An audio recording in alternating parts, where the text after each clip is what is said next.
마가복음 14장 51절에서 52절 말씀. 어떤 젊은이가 예수님을 뒤따라가고 있었는데 벗은 몸에 고운 천만 두르고 있었다. 사람들이 그를 붙잡으려고 한다. 그러자 그는 고운 천을 버려두고 벗은 몸으로 달아나 버렸다. 아멘. 샬롬, 좋은 아침입니다. 오늘도 사순절 로중 묵상을 함께하는 우리 서로님들을 축복합니다. 오늘은 사순절 26째 날이고요. 마가복음 83번째 묵상하는 시간입니다. 벗은 몸으로 도망친 청년이라는 주제로 함께 본문 말씀 묵상해보고자 합니다. 제자들이 예수님을 버리고 도망쳤어요. 그리고 나서 등장하는 인물입니다. 누군지 알 수 없어요. 마가가 기록하고 있지 않거든요. 이제 독일 성서공의 그 해설 성경을 보면 나중에 교회 공동체에 속하게 된 인물이었을 가능성이 있다. 요 정도로 해설이 돼 있습니다. 그리고 순환 사건의 첫 번째 목격자라는 가능성도 있어요. 물론 제자들도 예수님이 이제 잡히고 이런 거는 봤지만 이 청년이 본문 말씀 잘 읽어보면 그래도 가는 데까지 끝까지 함께 했거든요. 그러니까 예수님이 당했던 모욕과 수치 이런 것들에 대한 첫 번째 목격자다라고 부를 수도 있겠죠. 그리고 이건 전승인데요. 바로 저자인 마가가 이 청년이었다. 작가의 자화상이다 라는 해석도 있습니다. 저는 이 해석이 재미도 있고 마가면 좋겠다 라는 생각도 있어요.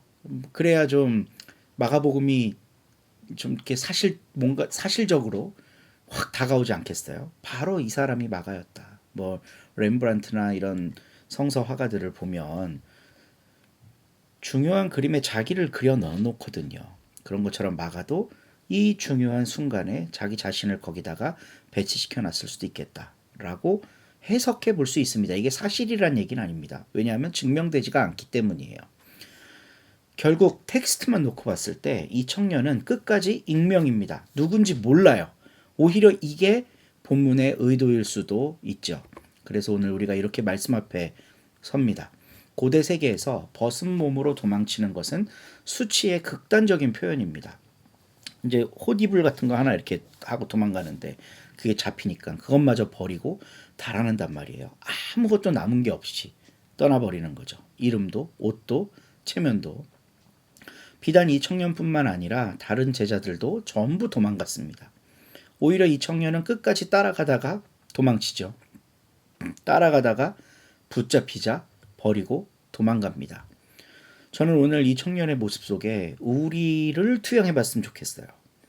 마가가 자신을 투영했든 혹은 누군가를 투영했든 간에 이 사람은 익명성으로 남겨놓는단 말이죠. 그러니까 누구든 투영해 볼 수 있는 거거든요. 나를 대입해 보면 이런 순간에 나는 어떨까 생각해 볼 수 있겠죠. 그래서 오늘 함께 이렇게 성찰하고 묵상하며 기도할 수 있었으면 좋겠어요. 벗은 몸으로 도망친 청년의 나를 대입해보자. 뜨겁게 따라가다가 어떤 순간에 멈추고 붙잡힐 것 같으면 가진 것을 버리고 달아나는 이 사람.